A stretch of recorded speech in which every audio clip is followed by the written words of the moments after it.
Well, hot off the press is the September edition of Newsmax magazine featuring none other than Texas Senator Ted Cruz on the cover. On the latest edition of this podcast, Verdict with Ted Cruz, he discussed his Cuban immigrant father who fled for America nearly 7 decades ago and saw this country as a land of opportunity.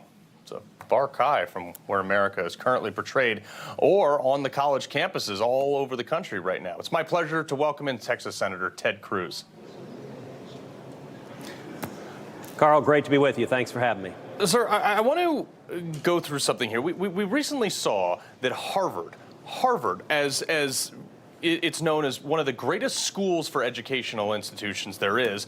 Some of the greatest leaders of America have come out of that school. Yourself have come out of that school, and it ranks 0 on the freedom scale. What do you say? Well, you know, it's really sad. You're right. Harvard has historically been one of the great educational institutions of the world, and I was proud to go there for law school. I got a terrific education there, and it's an institution that I think, given the place Harvard has in America and the world, it has a special responsibility to safeguard free speech. And unfortunately, Harvard has been the locus for an awful lot of harmful dogma and ideology that's spread across this country. It was the birthplace of critical race studies. It is where Marxists came in the 1950s and the 1960s and took over the faculty and really spread the virus of Marxism to other schools, other institutions. And as you noted, the FIRE survey is done every year examining free speech on campus. It scores every school on a 0 to 100 scale. And sadly, Harvard, you mentioned Harvard got a 0, but that's only because they capped it at a 0. Right. The raw score was actually -11. So they were on a score of 0 to 100, they were -11. And there's a reason. There were 9 different professors who faced disciplinary action for daring to say something inconsistent with the campus orthodoxy, where they're now punishing professors, disciplining faculty if they dare exercise free speech. That is antithetical to what a university should be all about. It should be the free exchange of ideas in order to promote a more educational and foster a little bit more free thought and things like that. I want to get to the Senate, though. Your colleague, Mitch McConnell, he returned to the Senate floor yesterday. Obviously, we wish him the best health-wise, but let's watch a brief clip from some of his remarks.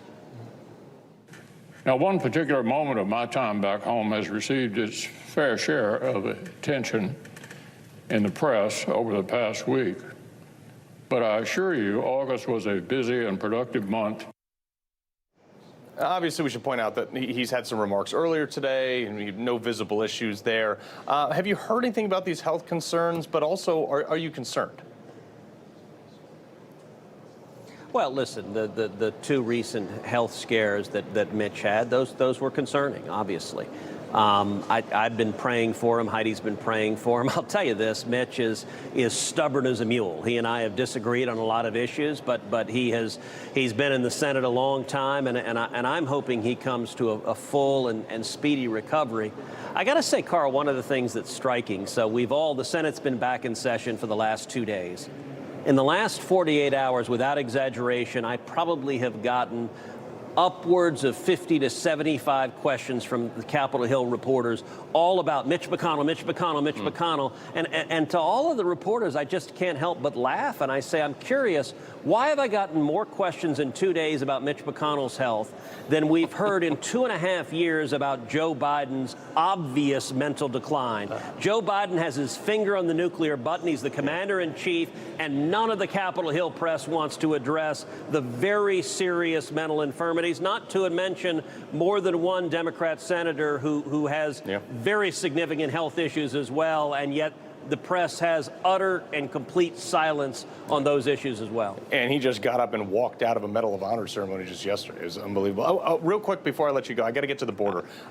You're seeing mass migrants coming across this thing. It is continuously a problem. Now, Republicans in the House are saying, hey, look, the Freedom Caucus is not going to vote for any budget on any item without border security in it. What do you think that makes its way up to the Senate like? Look, I think we need to use every tool we have to fight to secure the border. As you know, the great state of Texas, of our nation's 2,000-mile border with Mexico, 1,200 of those miles are along the state of Texas. I spend a lot of time on our southern border. Carl, as bad as your viewers think it is, I promise you it is 1,000 times worse. This is the worst illegal immigration in our nation's history.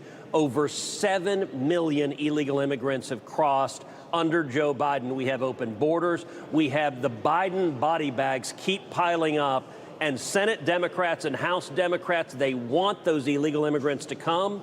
And frankly, they don't give a damn about the migrants who are dying. They don't care about the children being brutalized by human traffickers. They don't care about the women being sexually assaulted.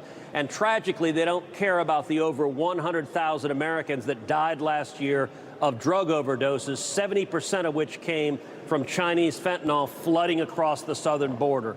This is a crisis. It is a humanitarian crisis. It's a national security crisis, and it is caused by reckless Democrat policies. Well, Senator Ted Cruz, we appreciate you being here. Cover a Newsmax magazine. Everybody make sure you pick up a copy of that. We appreciate your time, Senator.